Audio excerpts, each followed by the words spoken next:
So thank you for being here tonight to spend the next 2 hours together, to meditate, to look at the mind together. I think for most of us, it's difficult to find the time space, actually, to sit down in this way, to be with yourself. It seems that you be with everybody else in this room, but actually, you are alone, right? You are alone in this room. I'm also alone here.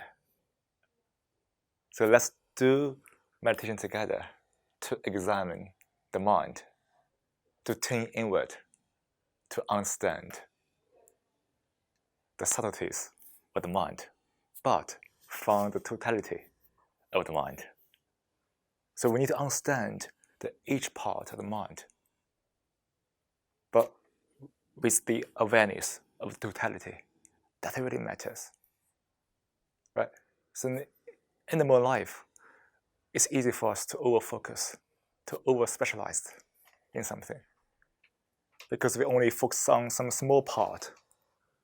We only see the trees, but we can't see the root.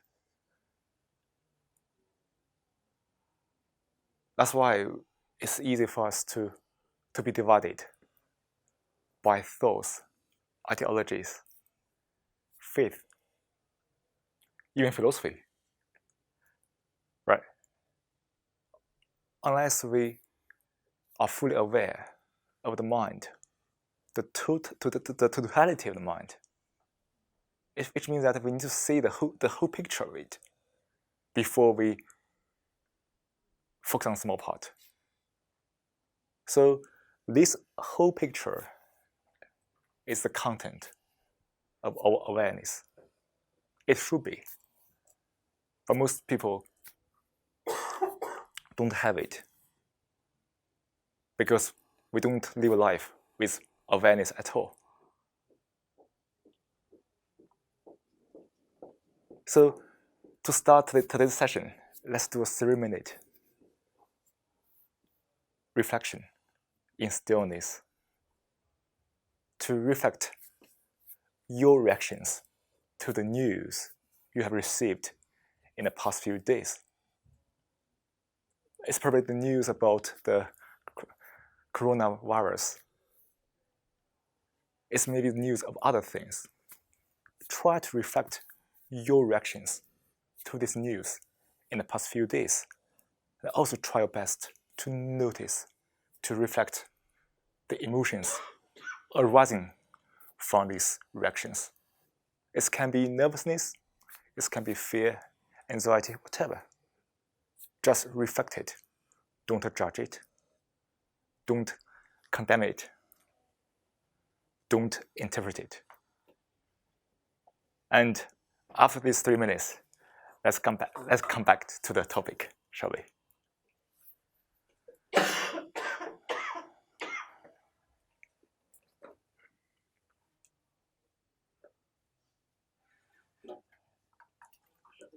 Yes.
Slowly open your eyes.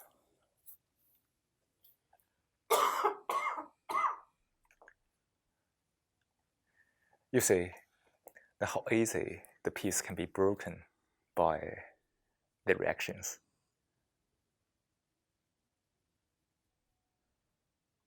To meditate means that we need to deeply understand the web of the reactions we are in.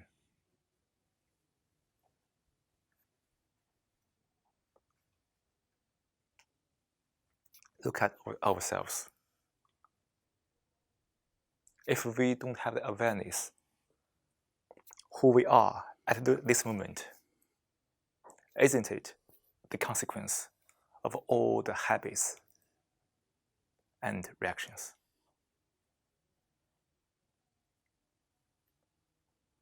We talk about freedom all the time, right? All kind of freedom. But if we are driven by reactions, isn't it the freedom little hypocritical? Is it? We think we are free, but we are stuck in all kinds of reactions. The reaction to news, the emotions arising from that, also the reaction to words.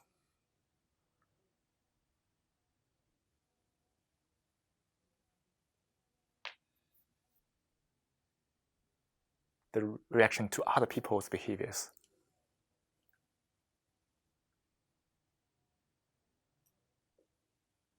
So, in that sense, probably we can feel that the freedom is very empty when we are really kidnapped by the reactions. To meditate, we need to be fully aware of that, deeply aware of the reactions we are in.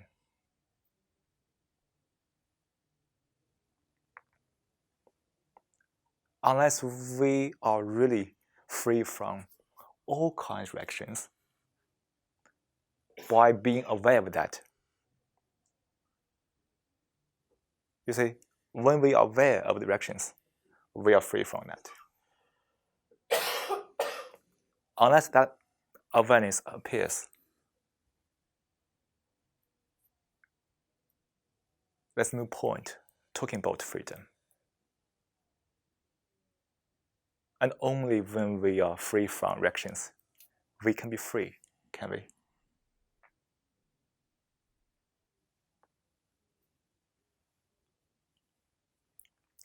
The reactions are very subtle, is it?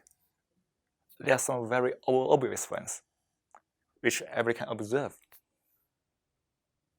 But there are also a lot of subtle ones, which we can only observe when we are really quiet. The mind is really quiet.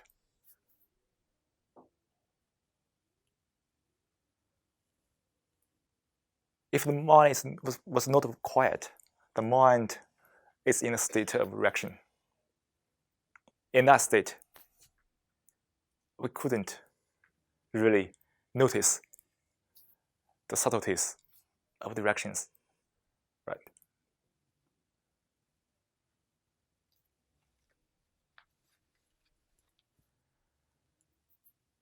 So to meditate means that we need to quieten the mind first. So we have a chance to capture the reaction before we react, before we act. Think about all the moments in your life. How many moments do we really act out of the free will? How many moments are we acting just purely based on reactions? We have a lot of names for that. Impulse, right? Urge,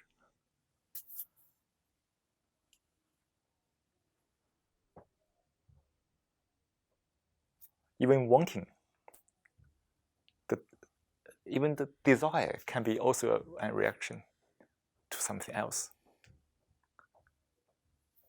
And we also have different words. We have another word from this perspective, triggers. Oh yeah, there's so many triggers in life. But it's all about overreactions. The reactions from neurons. And neurons also lead to thoughts. Thoughts combine the very fundamental reactions into the high-level reactions.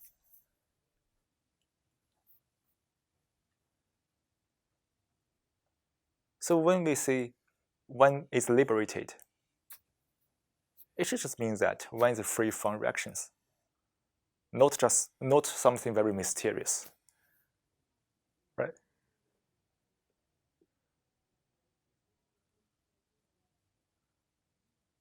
Look at this society, no matter which society you are in. Look at that psychological structure in that society, the establishment of the authority, I mean the psychological ones, in one way or another. Look at people's behavior in the society.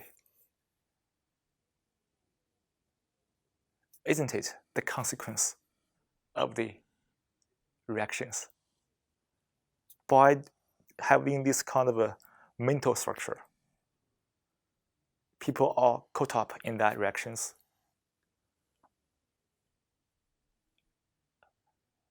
And also people are divided, because in different society, people have different reactions. When people from different societies, they can only misunderstand. They couldn't really understand each other unless we are at this point be free from all the reactions.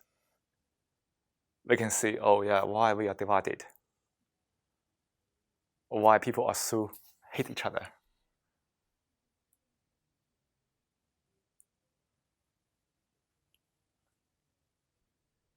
So meditation is just to understand what is freedom deeply.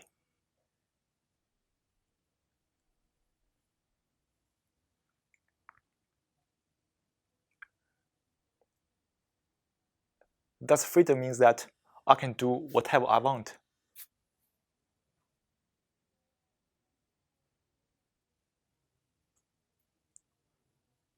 Or does freedom mean that I should express whatever I'm feeling now at this moment? We have a lot of freedom, right? Freedom of speech, freedom of whatever. But does this definition of freedom brings peace and harmony, or brings about conflicts in other aspects?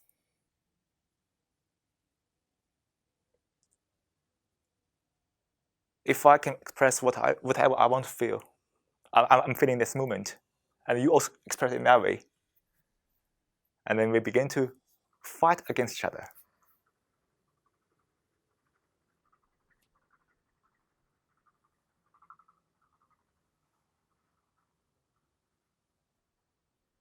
So that's the freedom defined in the Constitution in a very vague way. Why is vague? Because they also can't really figure out what is freedom. When you combine all the freedom together, it is only conflicts.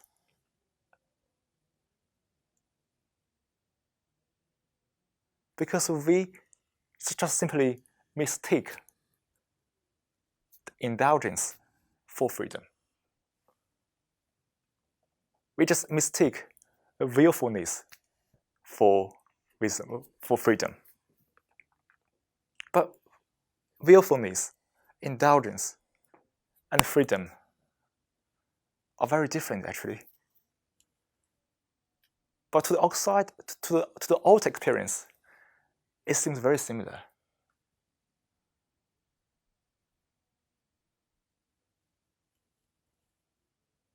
If we don't understand ourselves, we just indulge ourselves. And we say, that's the freedom. I guess most people understand in that way, right?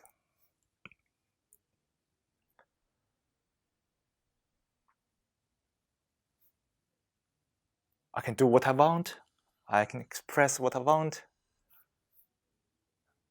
Because I can do around a center, which is called ego. And we call that is freedom. From that freedom, we get this kind of very bitter experience.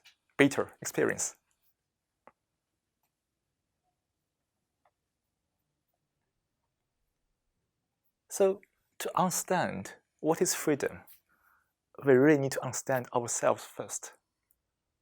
Understand how the mind works. Understand that the things I expressed probably doesn't represent the mind, the true self at all.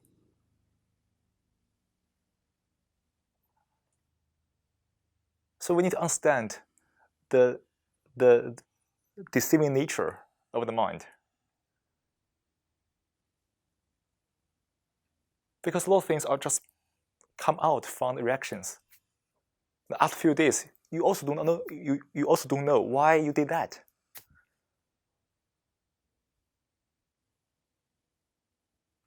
You see, yes, in that freedom, you can express what you want.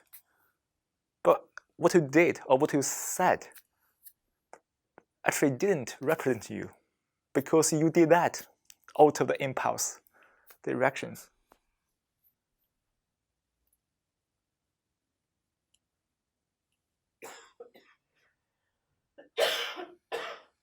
So to be free, we need to understand ourselves. You understand yourself. I understand myself. The nature of mind. To understand how the mind can deceive us. To understand what is the true self, if it is not empty.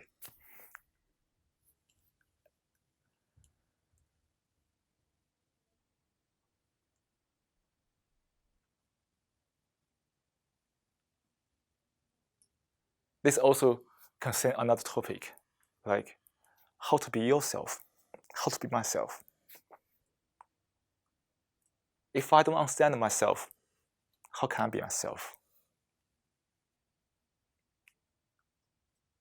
Just like what I expressed, what I did based on my impulse reactions. If that couldn't represent myself, if I did that, actually, I was not myself. Right? Unless I understand, okay, I know my mind works in this way. I know the nature of the mind. I know, I did this because the reactions I have had towards something, because of a trauma, because of a pattern I noticed in the past. I understand other people in a similar way, based on nature of mind. Oh yeah, he also acted because his reactions that really doesn't represent him. You see, in that situation, we can have the deep understanding not only of ourselves but also others, to avoid the conflicts, the misunderstandings, by being out of the game, the mental game.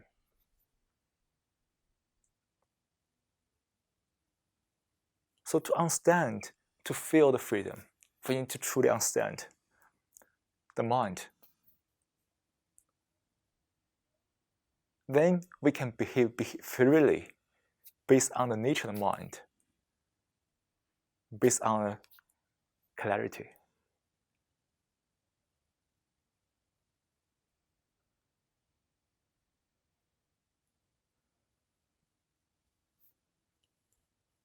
And we can live a life very consciously, right? when we understand how the mind works, we won't be deceived by that. That clarity, that sanity, that calm, that serenity, that equanimity, whatever we call it, the life can be very different because of this.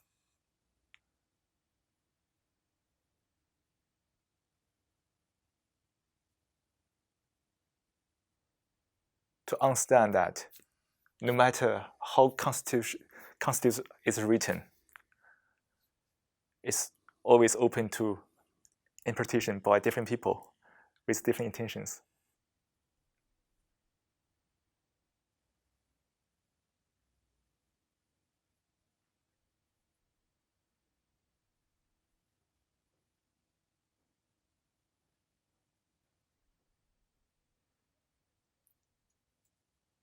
So that's why we meditate, for this clarity.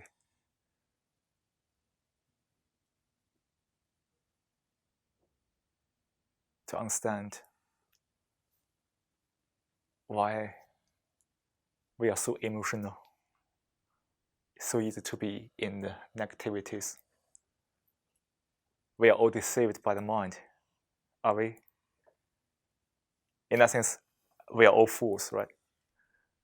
We are fooled by ourselves.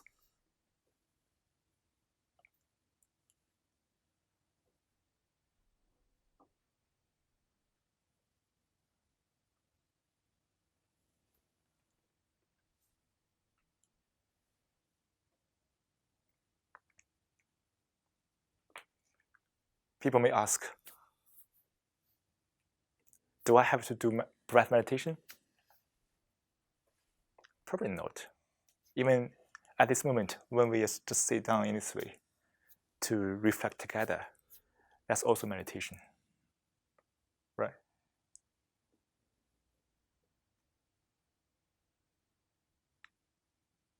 Actually, 2 hours is a meditation session. Not only the 20 minutes we have had in the session to practice the breath meditation, the whole session is a meditation. Because everybody is giving the attention to the mind. Nobody speaks except me now, but everybody's mind is very busy, right? Because we are working really hard on that deep question.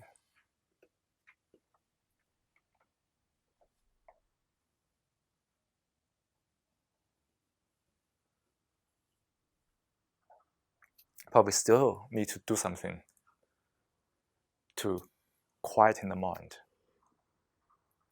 It's very helpful for us to have this kind of a mental discussion via the consciousness. But we know that the true answer lies beyond the consciousness. So we need to calm down all the time to quieten the mind, to transform the rough sea into a very peaceful lake. And then we can notice any small disturbance on the lake.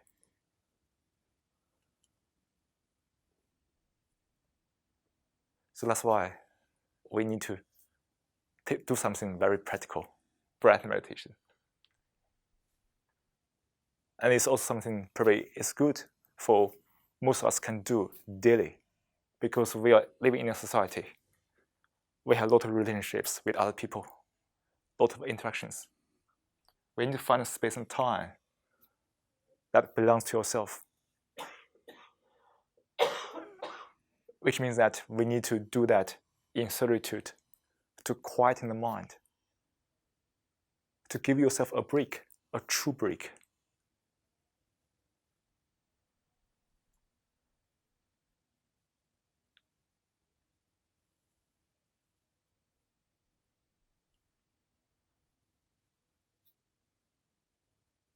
So this is the first part of the session. So we usually start the session just with a revision of the meditation from different perspectives. And today we did that from the perspective of freedom and being yourself.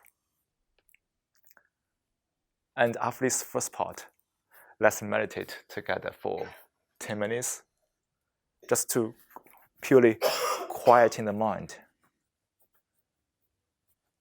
Actually, the mental discussion or any kind of discussion is very finicky, also very tricky. Because if our head is too hot, the discussion can go astray.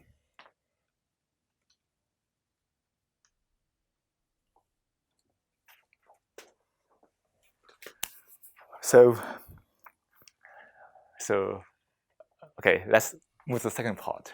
Still do the breath meditation. Just we said before, just give us a true break from daily activities, directions.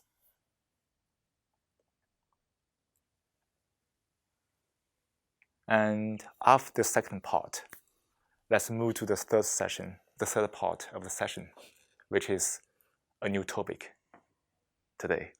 It's about education and learning. What is the true learning? What is education about?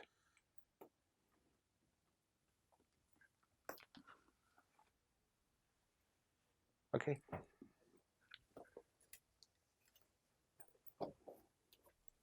Okay. Oh no.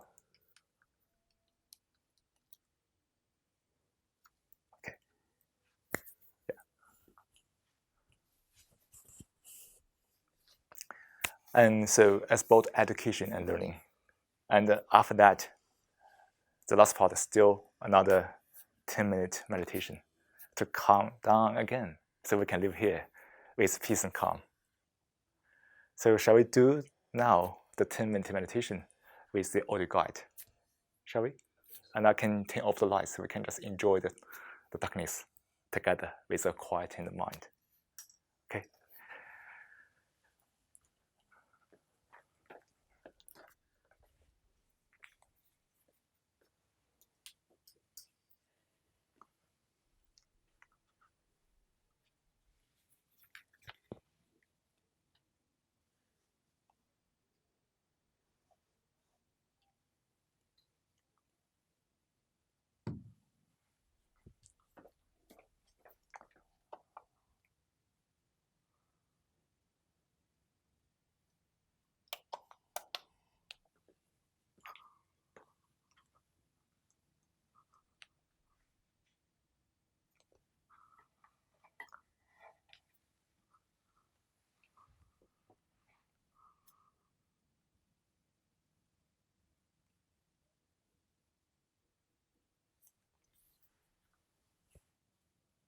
Now, let's take a 10-minute meditation.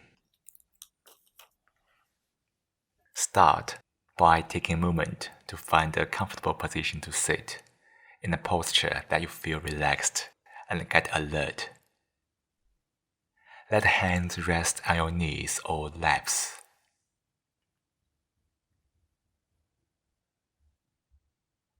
Let the eyes close gently. Soften your forehead.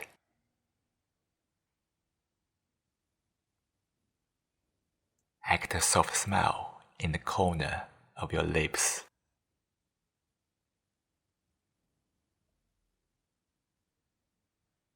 Breathe naturally. As you breathe in, be aware as you breathe in. Feel the sensation of breathe in. As you breathe out, be aware of breathing out. Feel the sensation of breathing out. Fix your attention on the breath. Let go of any thought. This moment, nothing is more important than breath.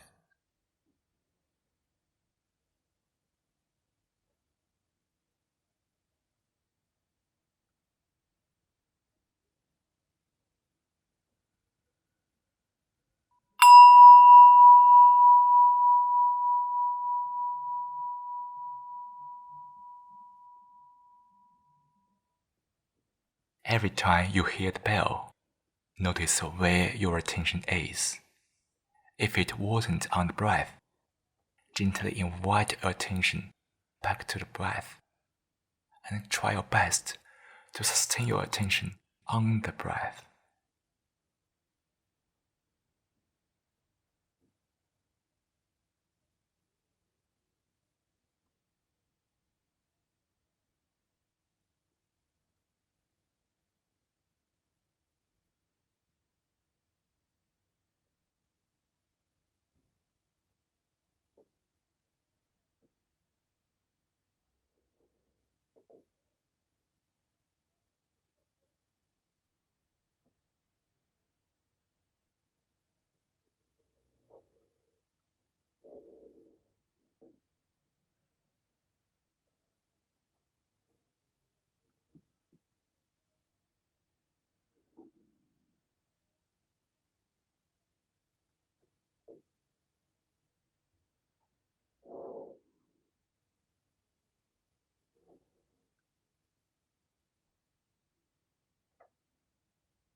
Slowly bring your awareness back to the room. Feel into your body. Wiggle your fingers and toes. When you are ready, open your eyes.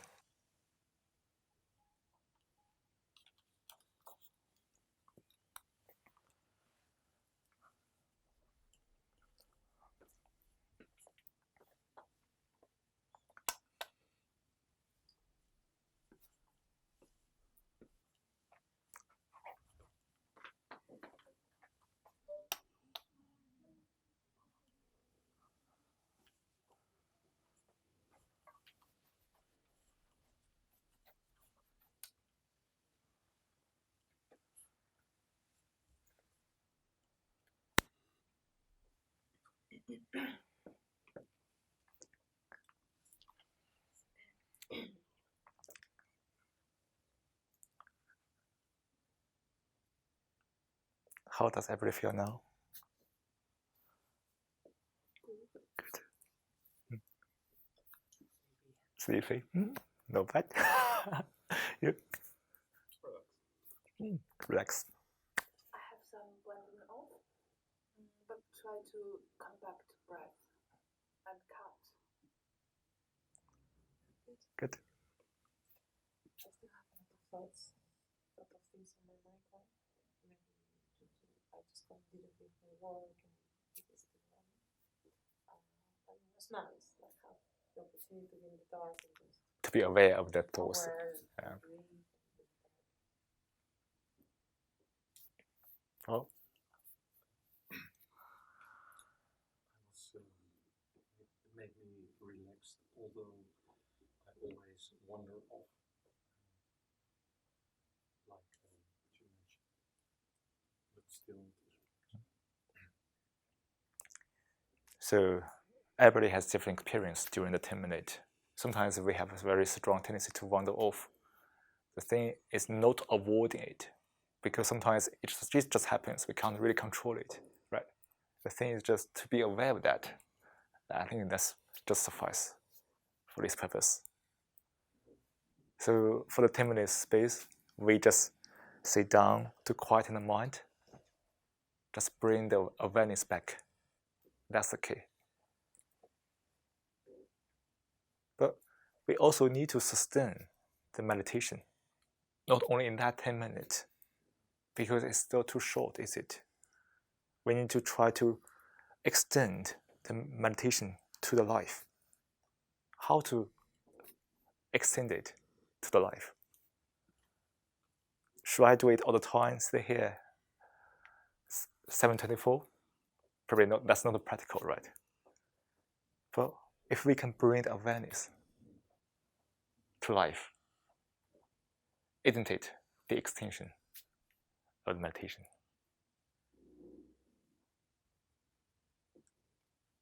To slow down a little bit in your life, so we can have a space where we reintroduce the awareness.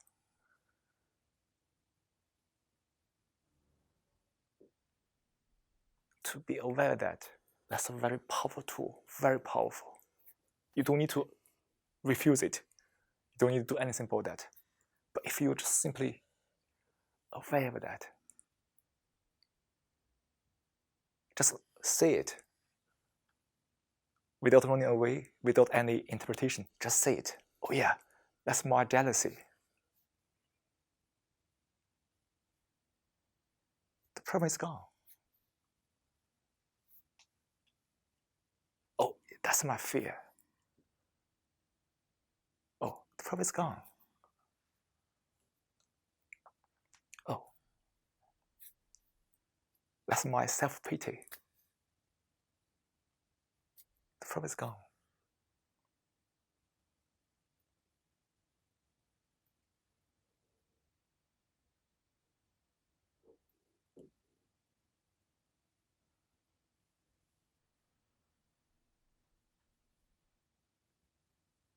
We are all educated. Because in our thought, in our thinking, we think that if people are not educated, they are very vulgar. they can do a lot of bad things. But after we get educated, we find that we're still doing a lot of bad things, right? In different ways.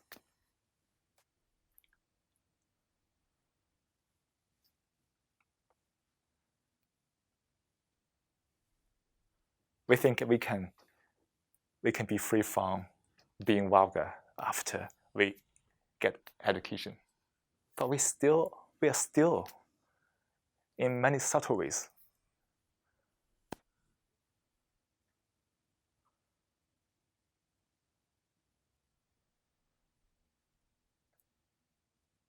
So we probably need to think about the meaning of education. Probably this topic is still ahead of time a little bit, because now look at education across the society, no matter in which countries. Education also transforms people's life, of course. We can't deny that.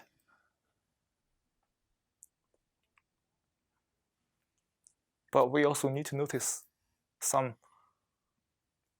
potential issues of education nowadays.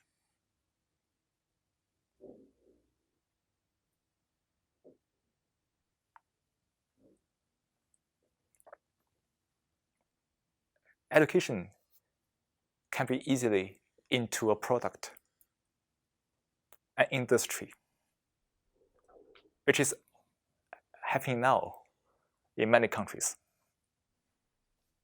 Because we want to get education because we want to get a job. That perverted intention changed the meaning of education.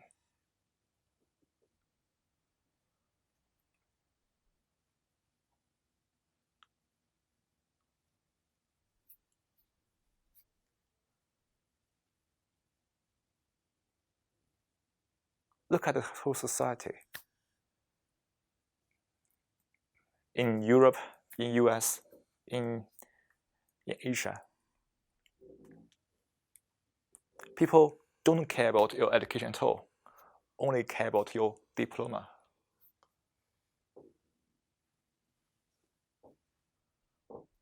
So we call it a culture of certificate.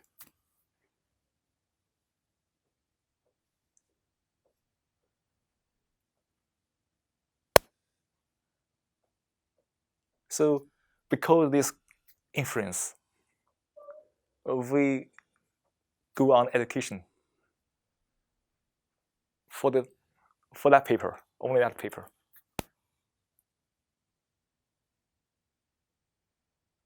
That intention, that very intention,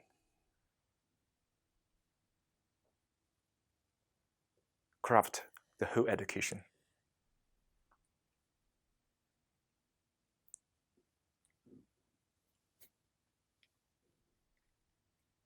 We need to notice this kind of tendency in people's mind.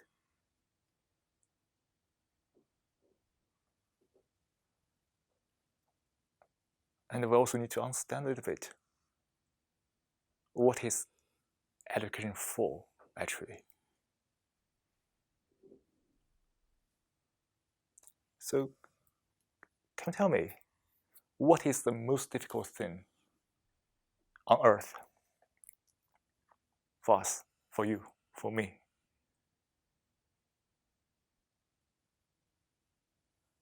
Is to get a job? To get a diploma?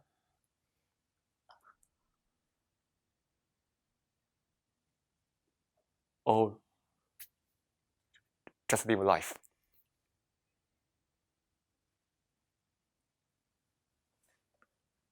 You see, how difficult is it to live a life peacefully until the end?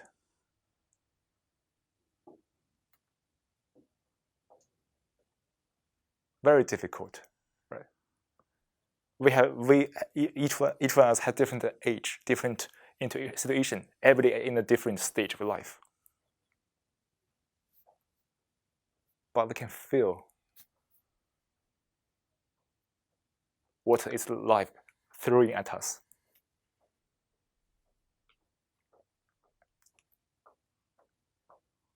So, you see, getting a job sounds like a need from people, from what they said, what they want. But actually, the true need is how to live a life, which people rarely talk about. You see how deceptive the mind is, right? The mind says, "Oh yeah, I want to find a job," but the mind never say how to live a life. But when we deeply feel that, we notice that the true need for everyone is how to live a life.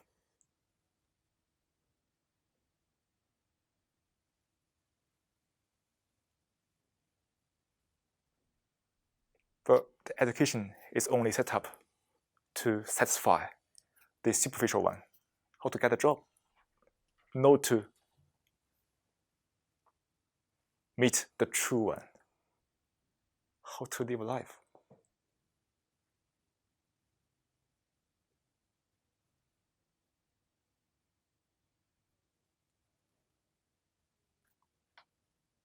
How to live life to a full. How to spend the next 60 years, 50 years on this planet.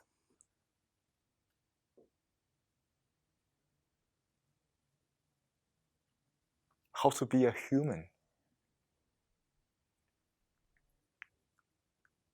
Now, being a human has become a specialization. Is it? Oh, you are very good at being human. I'm not good at it. Come on. What happens, right? Look at we call it dehumanization in many places. Being human is become something you need to specialize in.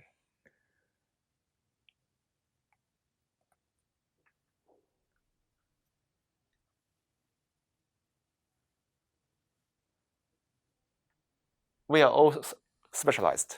You are specialized as a doctor. You are specialized as a teacher. You are as a nurse. I'm as a human. Isn't it ridiculous?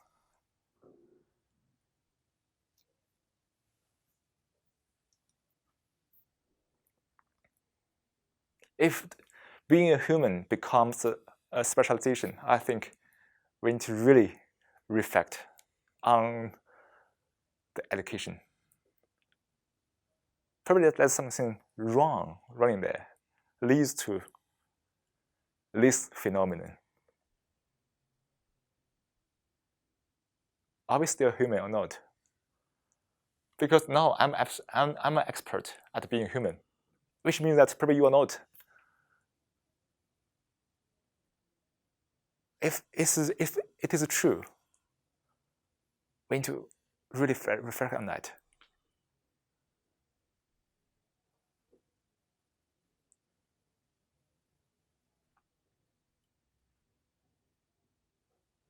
Actually, the purpose of education is very simple. Just teach people how to live life. Of course, according to the current rule of society, getting a job, but that's only part of life, is it? You can carve out your niche, which makes a job if you want to call it in that way. But that's only part of the life.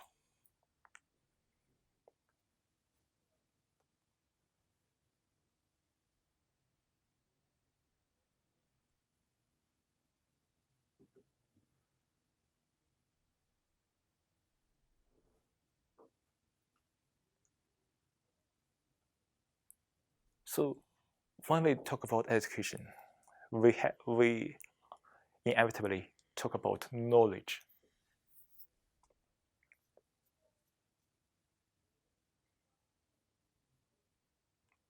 knowledge. There are so much different types of knowledge, too much knowledge on the planet.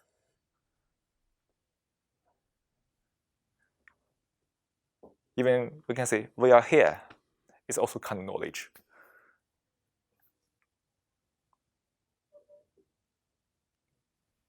Look at the current setup of the education system.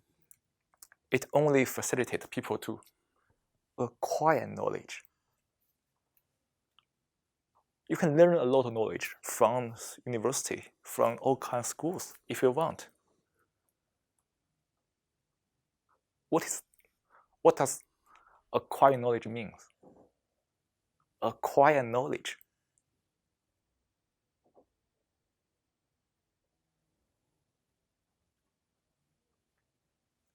Does that mean that you are learning something? Or is something different from learning? Different. If it is different, let's have a look at the difference between acquiring knowledge and learning.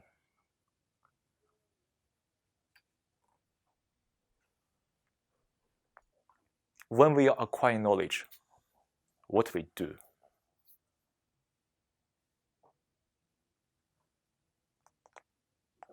We listen to lectures. We read books.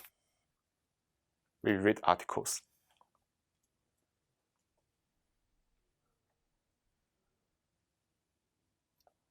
And to examine whether you have that knowledge, we have exams. Whether you have that knowledge means that whether you have it on your memory or not. You see, when we acquire knowledge, we only add it to the memory.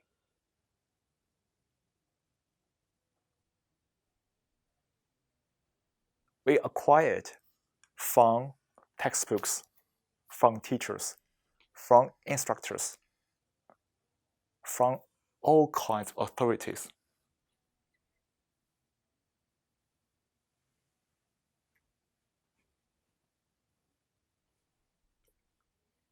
But the problem here is that having the knowledge and how to perceive the knowledge is different.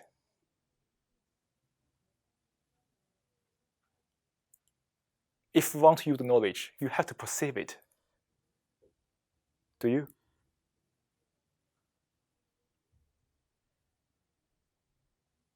For example, I say this desk is 31 kilograms.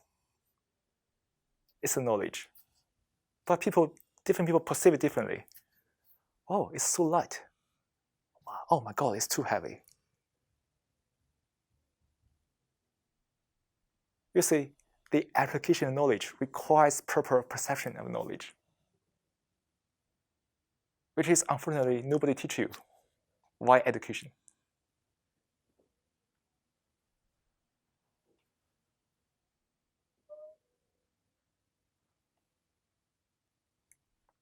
So now we do is that if you have knowledge on your memory, follow some routine, you can answer some questions, and then you get a grade.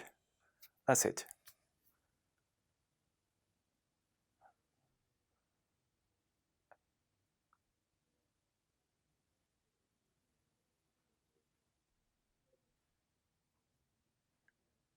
So in this form,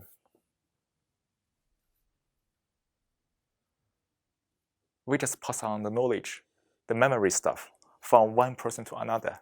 When we get the diploma, we can forget it totally. Because it's actually easy for people to acquire knowledge. But the difficulty is how to apply it. Apply it means that we need to perceive it properly, to recognize whether it's valuable knowledge or not. which means that we need to be critical, very critical about knowledge. Knowledge has nothing to do with the truth, to be clear. Truth is truth. Knowledge is knowledge. They can overlap, but we can't say knowledge is truth.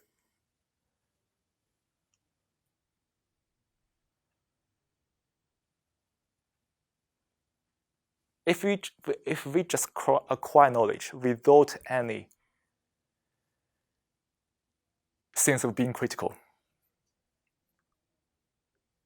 that acquiring can distort the mind, because we just mistake the knowledge for truth.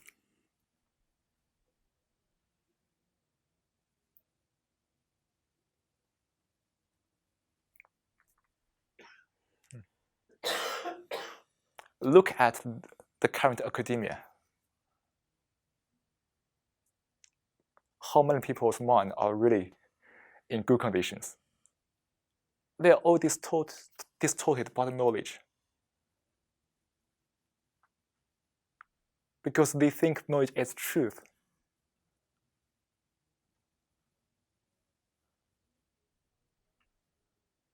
You see, it's very risky to acquire knowledge, very risky. If we are not critical enough, we're just into the game of this knowledge. But interestingly, look at ourselves. We are very good at being judgmental, but we don't know how to be critical.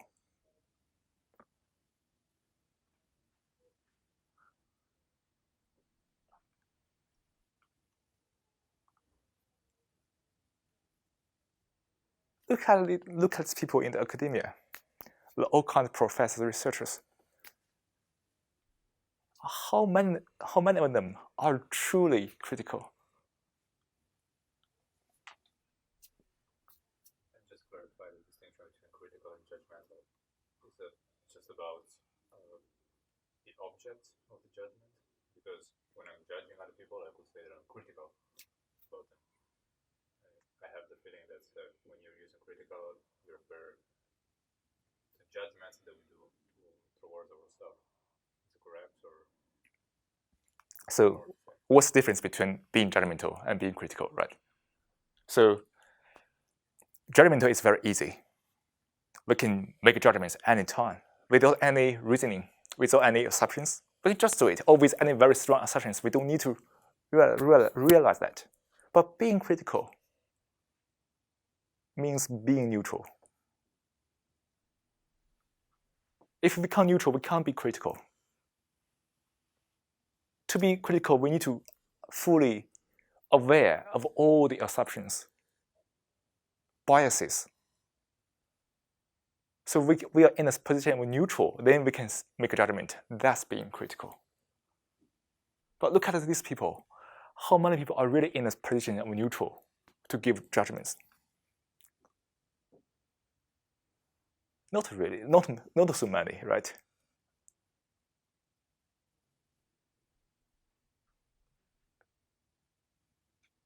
So to acquire knowledge, we need to be critical. To examine the influence the knowledge we are acquiring on us.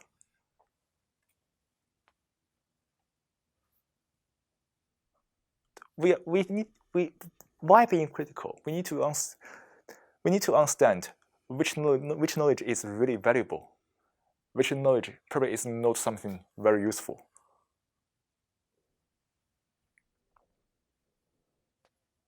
But in my opinion, now I don't know whether I'm critical or judgmental. Education failed us in teaching people how to be critical, because educators themselves don't know what is being critical at all.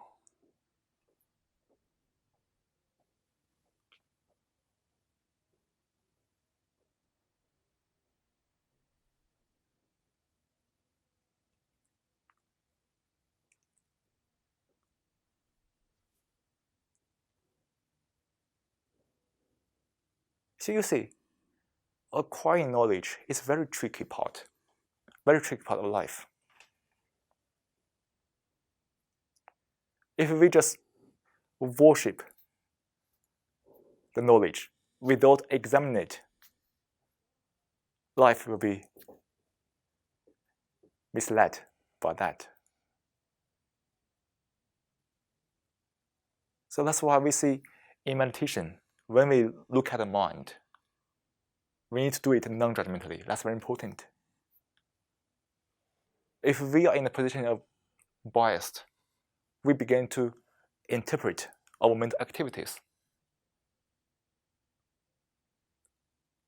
We also need to look at the mind without any past experience and knowledge. Because when we have knowledge, we always tend to interpret the mind.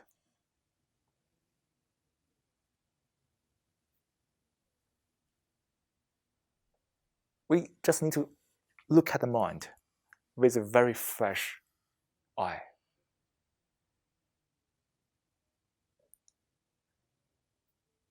We need to notice that this freshness is free from the knowledge. You can have it, but you shouldn't let knowledge influence on its freshness.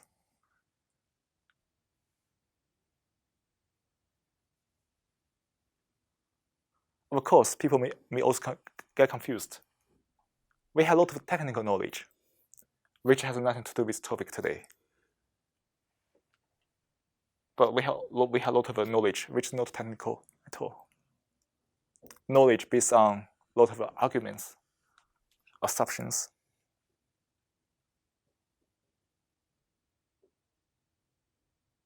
Here is not a denial of knowledge at all, but we just need to be aware of the issues from knowledge we have acquired through education.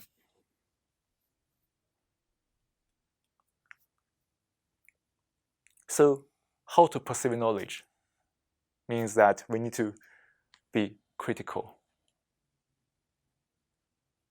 Then we could have a proper perception of knowledge and know how to apply it to your life.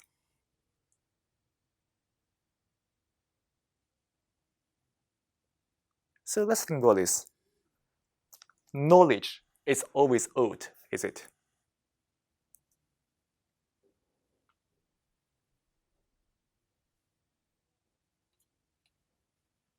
We do lie a lot because we think it's not.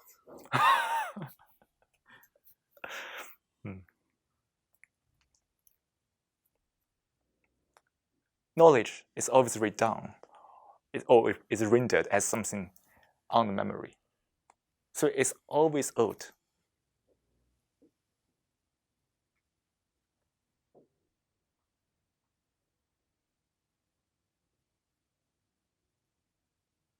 But learning is different.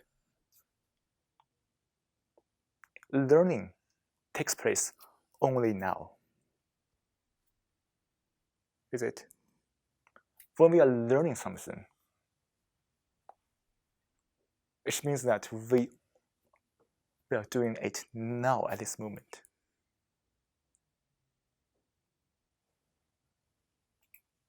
To perceive the things. Knowledge can be accumulated, right? We have a lot of knowledge, like physics knowledge or whatever. Then we have a very big structure of it. But learning is not.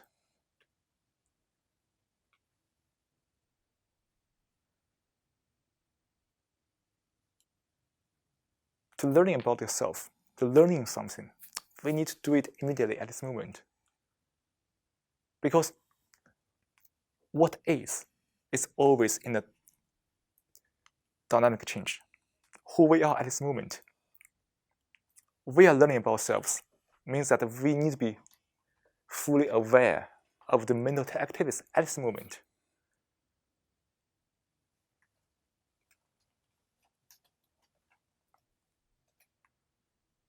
For our mind, learning is like this. Knowledge or experience is always in memory.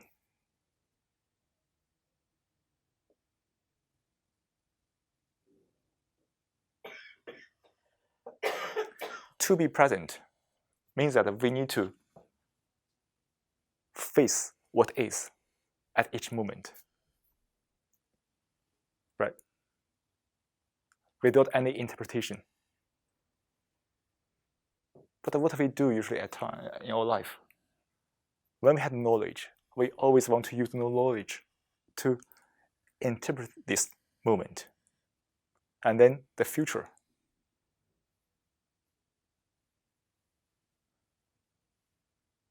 This idea has been used in the artificial intelligence, the AI.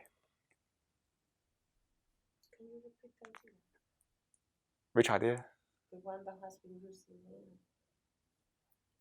So this idea has been used in the artificial intelligence to use the past knowledge to predict the future. Here, it's not a denial of it. But just we need to notice that why AI is using that pattern.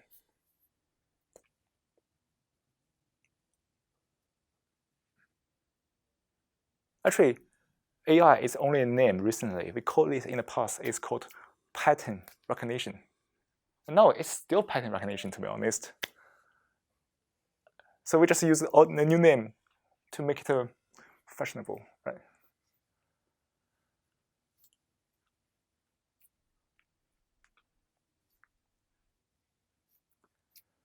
Pattern recognition means not something new at all, right? It's old. Also, how can we have a pattern?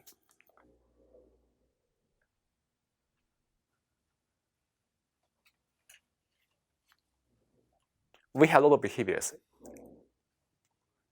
which is based on pattern because we don't have awareness of that, the habits a lot, which give the chance of the AI to predict.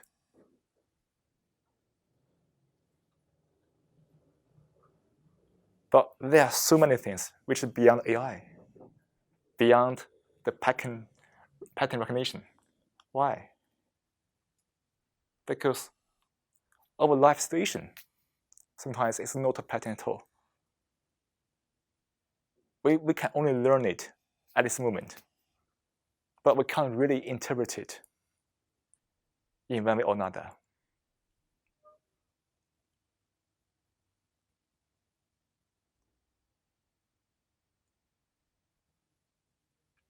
So we don't deny what we call artificial intelligence, but we also notice that that stuff is also in a game.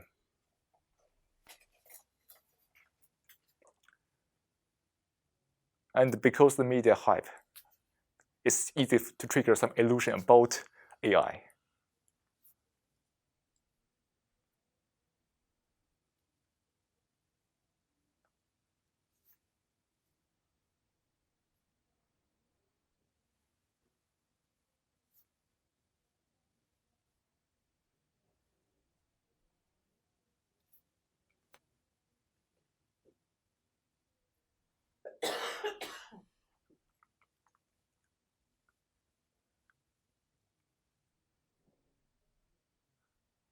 So to meditate, it's not to say whether something is good or not, but we need to just look at everything in a neutral way.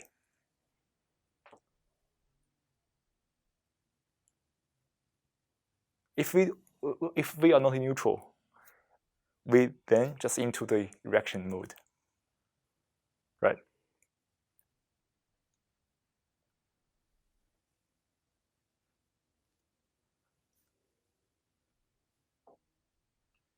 This neutral position, we also call it neural reality. Because we look at things on neurons. And neurons just support everything, right? Our thoughts, emotions, illusions. When we look at this stuff, just from the perspective of the neurons, it's just very neutral, which is similar to Buddhism or Taoism.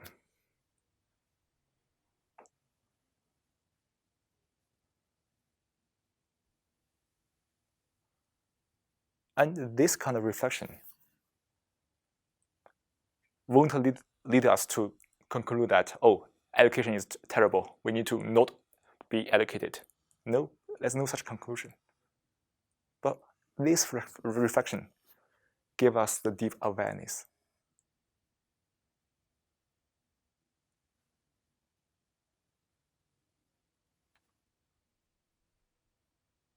Which is the key to the meditation, the awareness. The deeper we are aware of, the more issues we could have sorted out.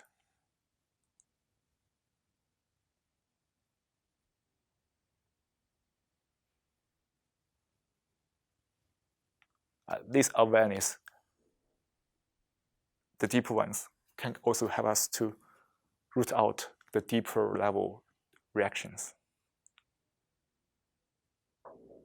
Then what is left? Isn't it the true peace and calm? The silence. Mind you, it's not a silence between two thoughts. It's silence.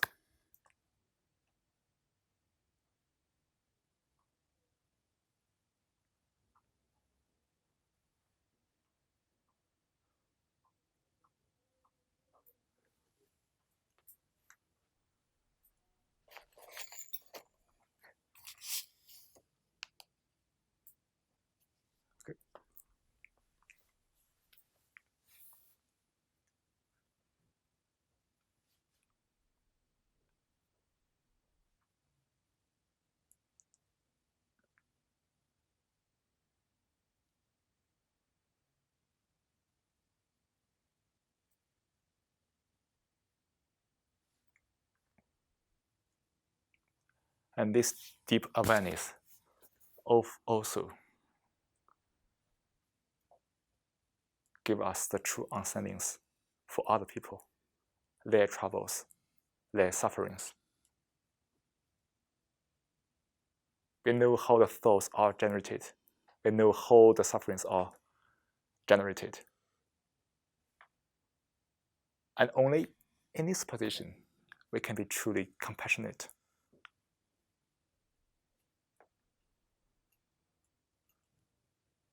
The compassion, which has been used a lot in the media, as long as we are biased or we are not neutral. I mean, when we are not aware that we are biased, to be precise, we can't say we are compassionate. You can be biased, of course, but if that is your conscious decision to be biased, no problem at all. But most of us are biased without any awareness, right?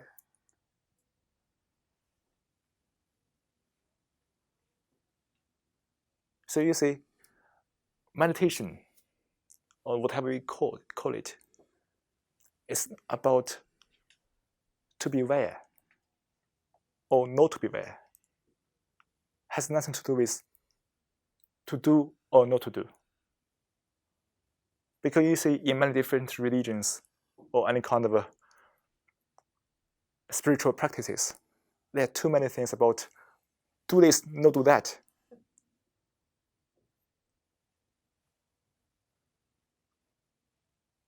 Even for education, there's a lot of things about to do this, not to do that.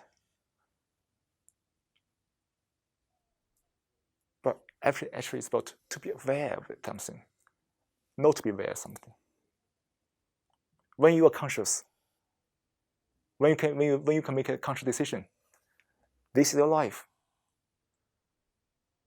No matter what decision you are making.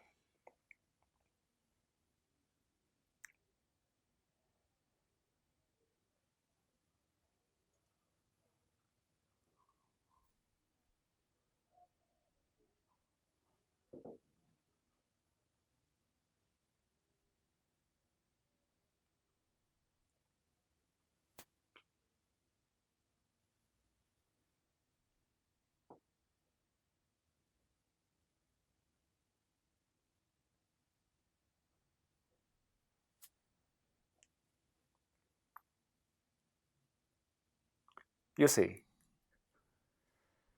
to truly understand the nature of mind requires a lot of efforts from us, a lot of attention.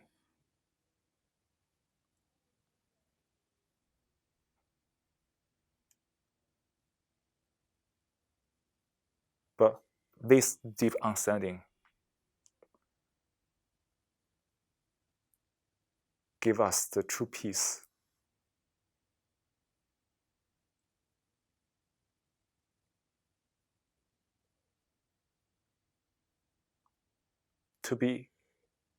To make us aware of all the conditions we are trapped in.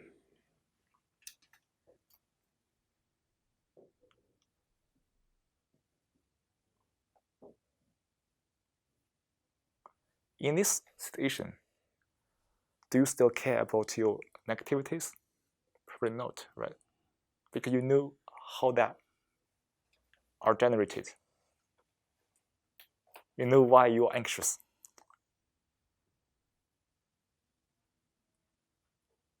You know that the anxiety, fear is very, very superficial.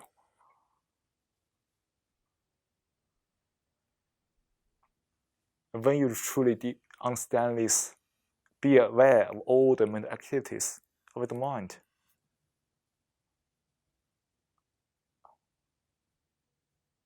Peace, calm, equanimity, composure.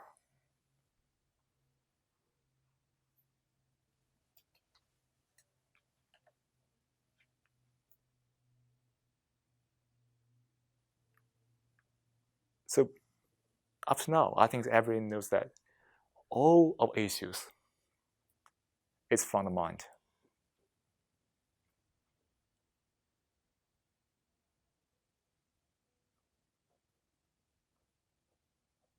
The outside world is a mere inner projection of the mind.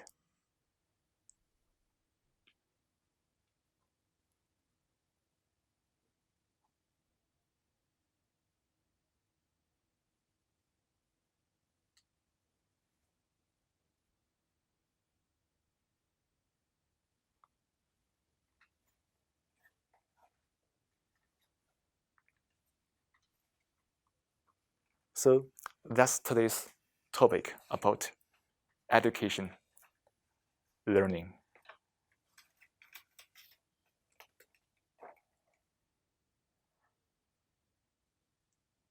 I think we still have some time now. Maybe any questions or anything?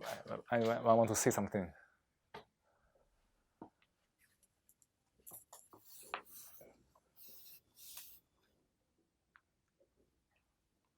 Well, I have an observation. We started to talk about the use of reaction as a justification to say I'm not guilty because it was not me. So it's true that sometimes you do the opposite. I can't change because that's me. So there is this sort of contradiction in our everyday life.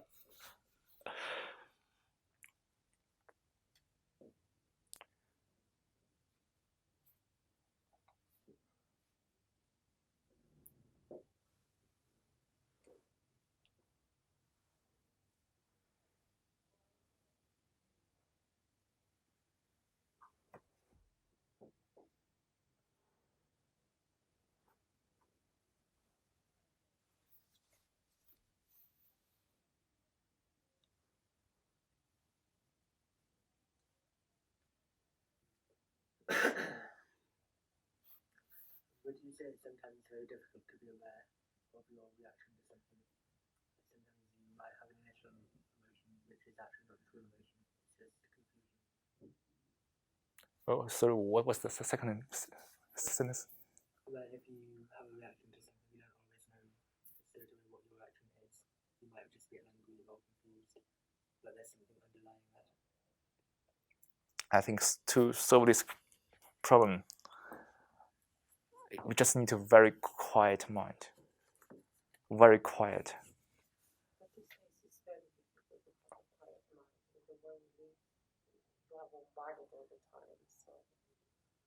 how to have a quiet mind in your normal life? I don't know. Why do I say that? Because everybody has different path to walk through this experience, this stage. But the thing is that the life we are living now can be very contradicted to meditation practice in one or another. But the thing is that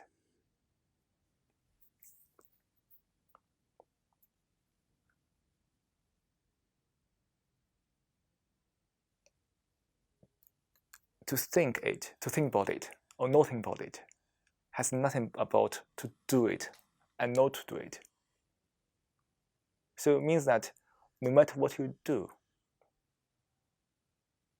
our mind should be running in a separate space.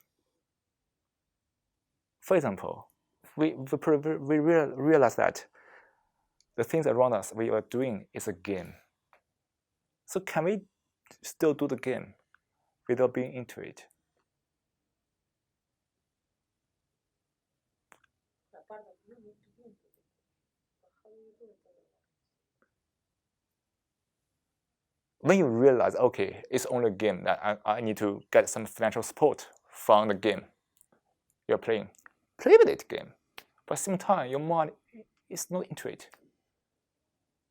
Can you do that? Means that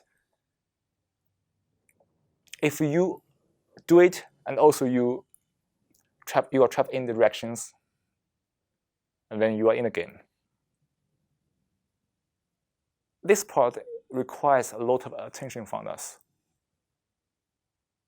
because it's more like a fight between your environment, the influence of the environment, and your inner space.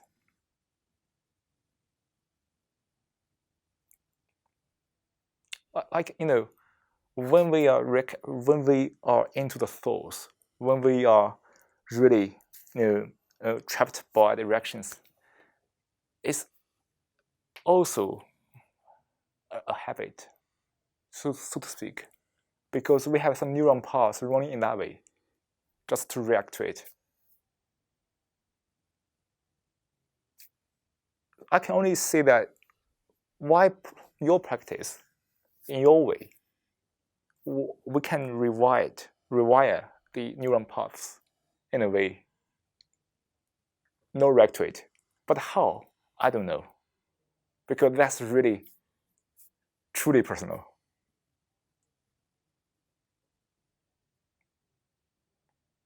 Because we actually do just readjust the neuron paths in your mind that run in a way that you can be very quiet, truly quiet, when you are in that situation. Because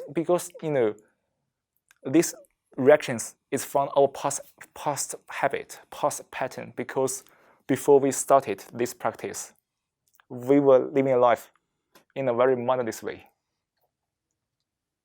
and this is only the extension of that habit into now.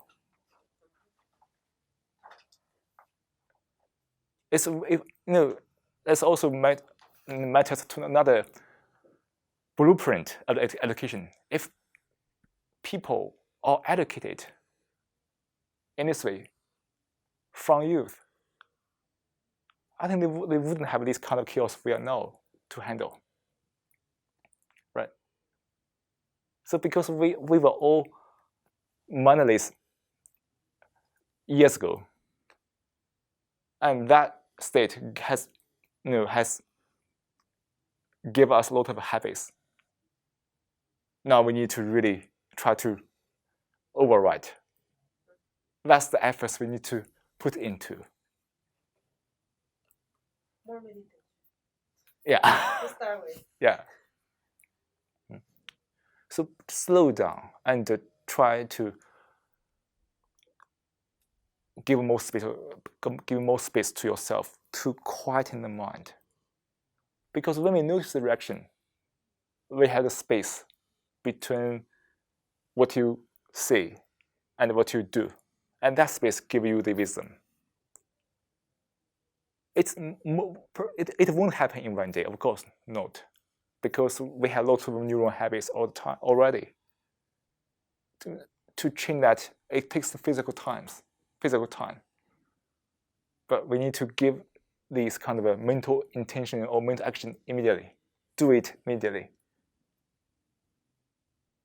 I mean, like meditation, like non-judgmental, whatever we adjust, but it's only a matter of time. Then we begin to notice that, oh yeah, I can be aware of this reaction now before I act.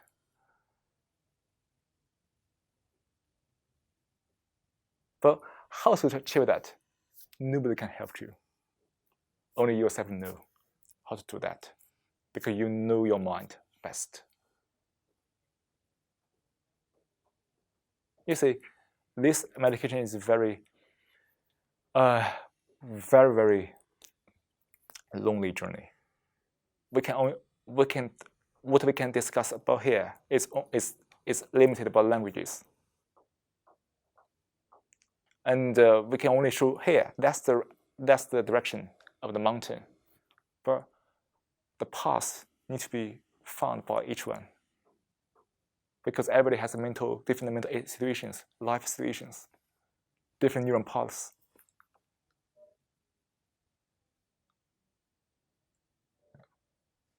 Yeah. But I believe it will happen. And also that's why we say that truth is a pathless land.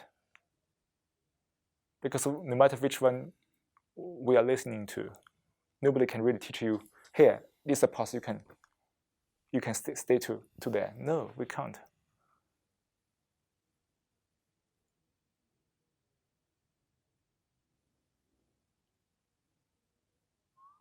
Don't be sad about that. I'm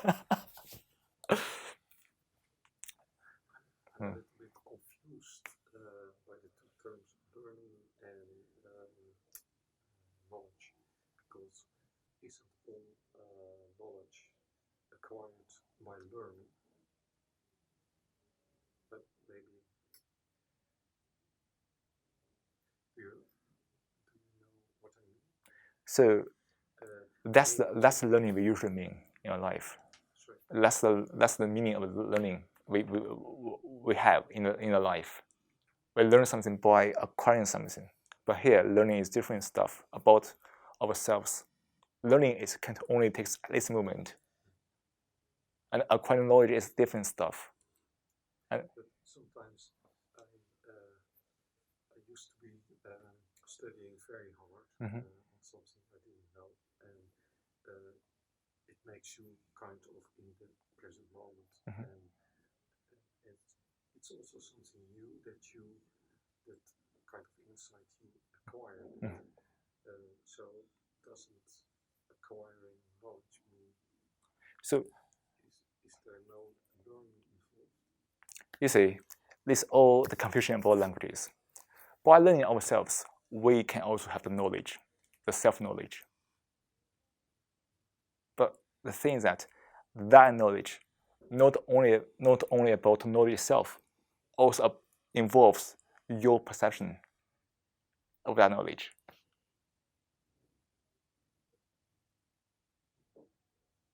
That perception of knowledge is also very important.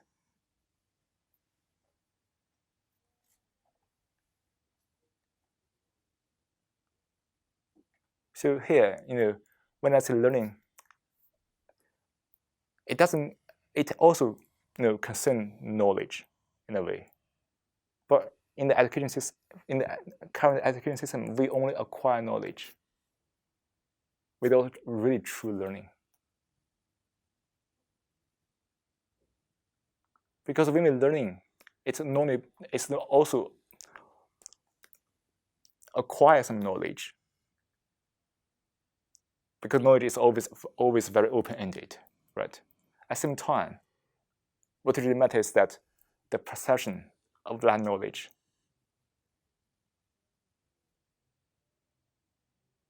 So it's not contradicted, but it's just different focuses when we're talking about learning and acquiring knowledge. And no education is not should not be only acquiring knowledge, right? It should tell people how to learn things, which can only take place at each moment. I would say that also learning is kind of a long-way journey, in my opinion, because trying to answer your doubts, I would say that there is no bi-directional association between acquiring knowledge and learning. Someone could spend years reading stuff about a topic to finally realize some concepts, some associations, some hidden patterns. Other people who just read a couple of books and already get the idea. And on the other hand, yeah, actually that was Yeah. I thought I had something else to talk about that. And okay, yeah, this is another one. Yeah. It's also hard for the teacher to actually show the pattern inside the say books or the formulas or whatever. It's beyond the language sometimes. Yeah, exactly. Yeah. For example, I mean, we also express that in common sense. Everyone says that learning math is really hard. They cannot show. Some professors just repeat again and again the same thing, but of course the student doesn't learn because you're not showing the concept underlying. You're just repeating some passages, and that's useless. If you do it 2 or 3 times, it doesn't add nothing. So I think that the point is there.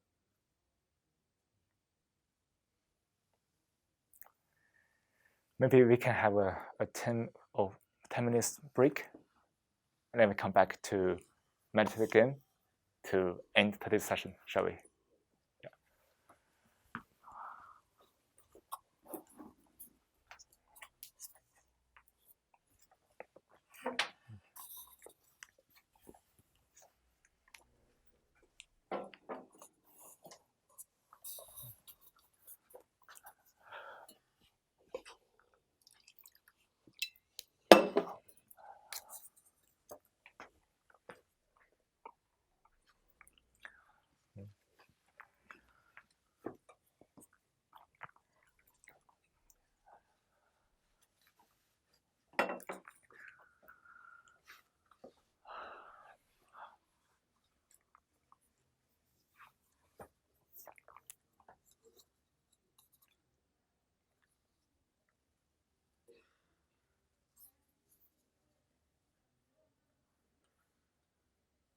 I have a question. I completely agree about the difficulty of using natural language to express sometimes things. And I find, for example, fascinating to read about authors like Nietzsche or Wittgenstein that try to overcome these limitations by using aphorisms. So try to elucidate an insight rather than expressing logical pathways from A to B. Have you ever found some book, I don't know, some kind of really useful aphorisms about mindfulness that can help, let's say, in finding your path rather than showing a specific path? So for my personal preference, I would say for the English books, the Krishnamurtis is very precise. Krishnamurti, Jiddu Krishnamurti. Krishnamurti. Yeah, Krishnamurti. Yeah. Sorry for my because it's an Indian name, I think. Yeah. And I pronounce it in the Italian way. Yeah. His book is fully about this stuff. I think his content is similar to mine. I was very strongly influenced by what he said in that way to describe this mindfulness meditation stuff. So if you really if you want to listen to my recommendation, this book is is good in my opinion. Okay. Yeah. Like the book, the Freedom from the Known. Also that book I think covers the most ideas about the meditation, and also the weakening of intelligence. That book, yes, also good. Also, I forget the name. I mean, it's a life book or something like that. So he also had a lot of videos on YouTube, I think, because in his time, he was very good at recording all the videos and audios about his lectures. I follow him. Just kidding.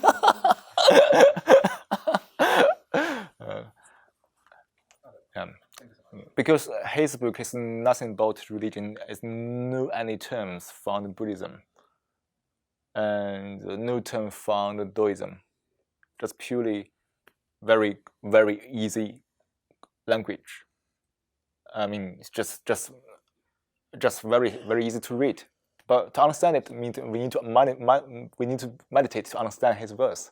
But in general, it's very easy to read. You don't need to follow any Buddhist traditions or Taoism. Yeah.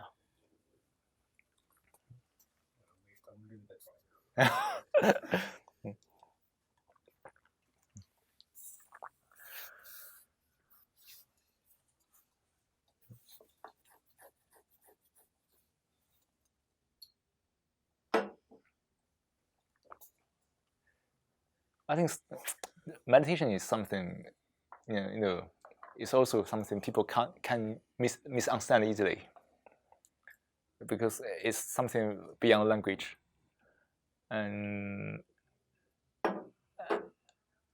so people need to practice it first, to feel it, to know that okay, the mind can be very deceiving, and then they begin to understand what is behind it.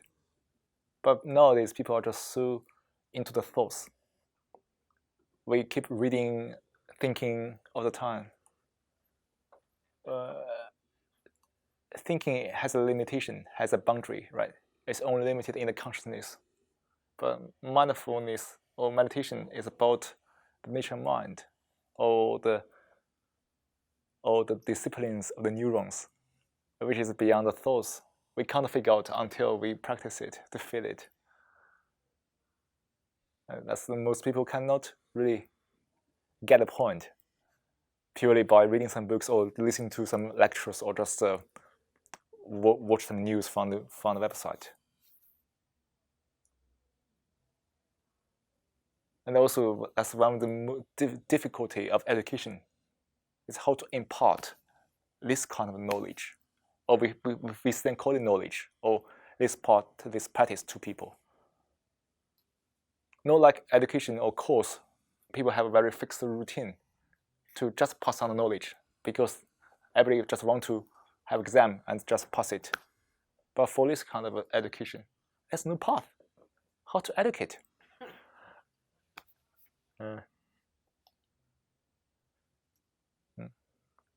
And this part is also one of the most chaotic part in the world. Look at all kinds of religions, sect, all kinds of weird things, wicked things in this domain. Brainwashing also in its domain. Ideology also in its domain.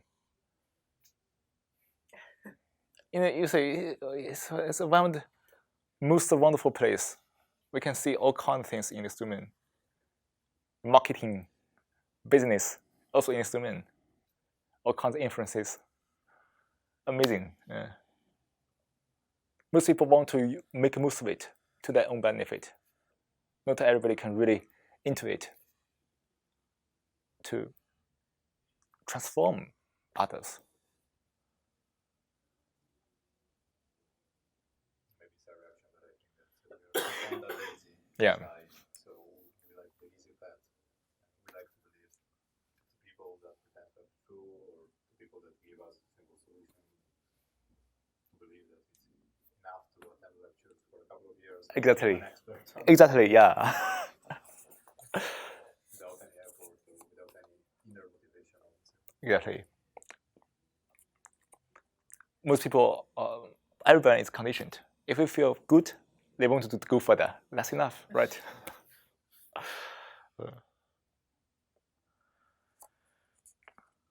Great. Maybe shall we start the last 10-minute meditation to end today's session? Peace and calm is always the top priority, right?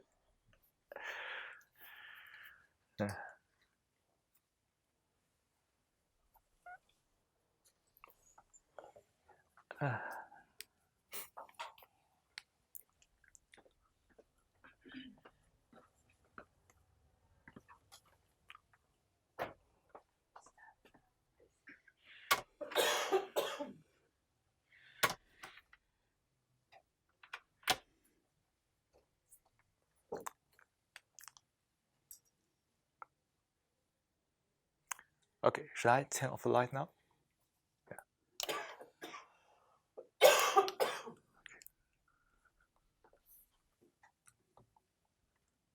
Now, let's take a 10-minute meditation.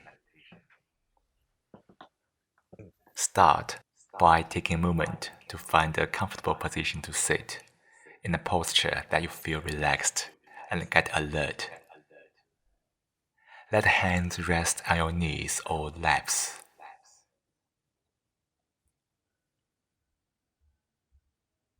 Let the eyes close gently. Soften your forehead.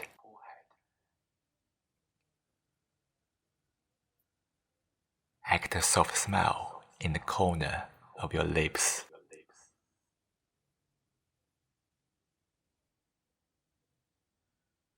Breathe naturally. As you breathe in, be aware as you breathe in. Feel the sensation of breathe in. As you breathe out, be aware of breathing out. Feel the sensation of breathing out. Fix your attention on the breath. Let go of any thought. This moment, nothing is more important than breath.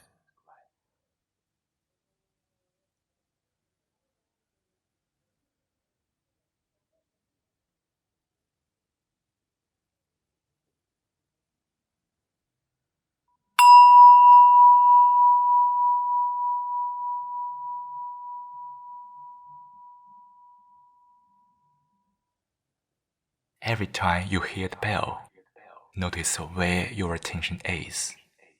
If it wasn't on the breath, gently invite your attention back to the breath and try your best to sustain your attention on the breath.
Slowly bring your awareness back to the room. Feel into your body. Wiggle your fingers and toes. When you are ready, open your eyes.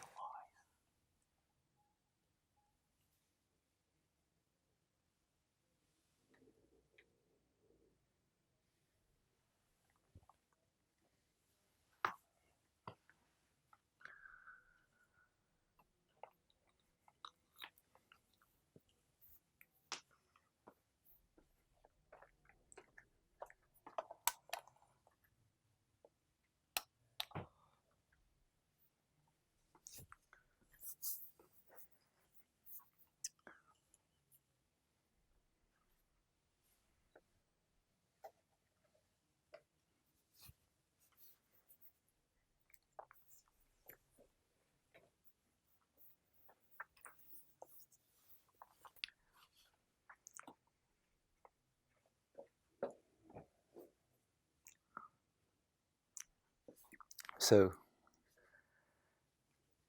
quieting the mind means that we need to regularly empty the consciousness.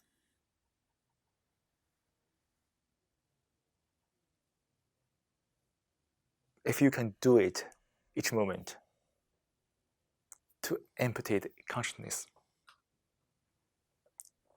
you die. But because you die at this moment, so you are born again at each moment.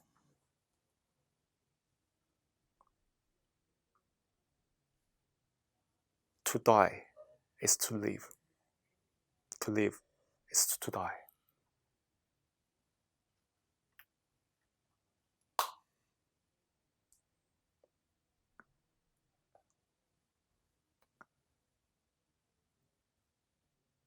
Only when you think nothing really matters, you could empty your consciousness, right? If you still care about something, value something, want something, you will notice that how your thought can perpetuate your thinking, your consciousness.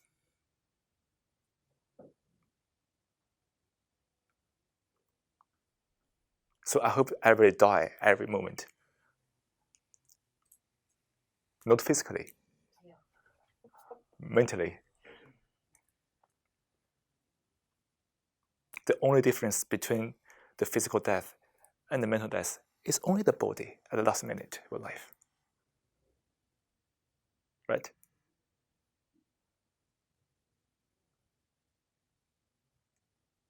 To empty means you need to let it go. If you care about something, I'm sorry, your consciousness will be there all the time until you care about nothing.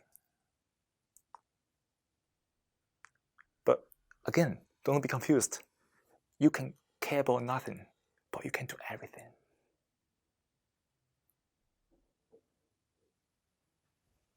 Caring and not caring has nothing to do with do and not to do. But you see how easy for us to associate care and do, no care and no do. Isn't it a pattern of thought, a pattern of thinking, right?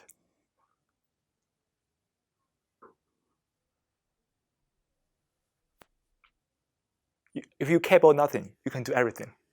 But if you care about everything, you can only do nothing. That's the final message for today's session.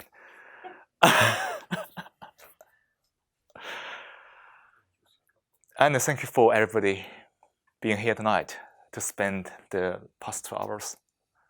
And I hope everybody have a wonderful week. Peace and calm is always top priority for us, for all the human beings. Great, welcome. Okay, thanks.